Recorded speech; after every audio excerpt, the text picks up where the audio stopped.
And get ready to throw something. The IRS just did it again. This time a new report by the Treasury Inspector General finding the IRS promoted employees who cheated on their taxes. From 2004 to 2013, thousands of employee cases were investigated for cheating, and the IG says 1,580 of those cases were employees intentionally cheating.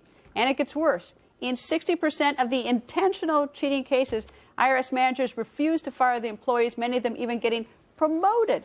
Our panel is back. The National Review's Katherine Timpf and Associate Editor of the Wall Street Journal, John Bossy. John, what? How does this happen? Well, it's a city where everybody's spending somebody else's money, right? And so it's a big bureaucracy, and it's slow to move, and it doesn't operate the way private industry does.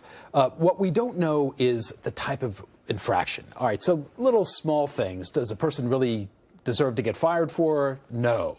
But for more serious infractions, the story, which is in the Washington Times, says that only 1% of those found to have had these infractions were ultimately fired. Here's the problem, is if you inflate your expenses, that doesn't sound obviously the difference between inflated $1 or you inflated $1 million, except for when you come to the point it says intentionally, so then it doesn't make a difference. Because once you form the intent, I think these are and these employees, I'd refer them to the Justice Department. These are crimes. Those who claim the stimulus home buyer's tax credit without buying a home. That's fraud. Right. There's no way that could be interpreted any other way. You definitely know if you bought a home or not. You're definitely scamming.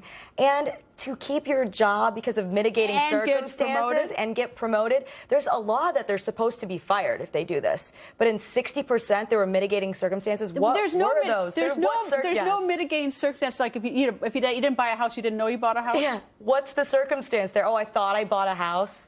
You know, how does Commissioner Koskinen keep his job, John? And I know he's only been on there, I think, since December of 2014. But you know that at some point you got to send a message to the American people: we give a damn, and we're not doing the most absurd things and finding cheaters within our ranks and promoting them. Yeah, here's the big issue for the American public, which is that look, you know, these are the cops on the beat. And at a certain point, you expect the cops on the beat to be at the standard that everybody else is held to, actually even higher, right? Because it gives credibility to the regulators. When the regulators have this kind of problem, and again, not everybody deserves to be fired.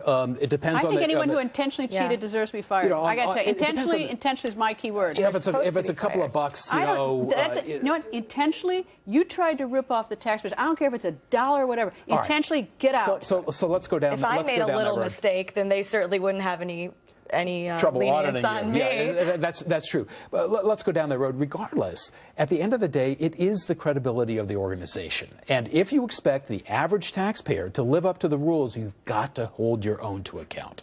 And that just doesn't happen. That's not happening. They don't have to. They don't have any incentive to do so because there's no punishment, clearly. It's not like it's a business where they have to make sure they're hiring honest, good people in order to function and do well and flourish. They just probably didn't want to fire their buddies. I think Koskinen should go with all these problems, these emails showing up with Lerner. I think President Obama should push him out or fire him. And you know what? And I also blame Congress. Their job is for oversight, and they just do aftersight. They hold hearing after hearing after hearing, and we hear this and nothing gets done. It's interesting in this story as well that the IRS response to this was that, look, we'll be more transparent, we'll be more proactive. That was their word. But we want the commissioner to still have discretion in these cases. And that's really not what the public wants to hear. Right, well, it's not working. It's like having I mean, it's just, I don't know, it's disgraceful. Anyway.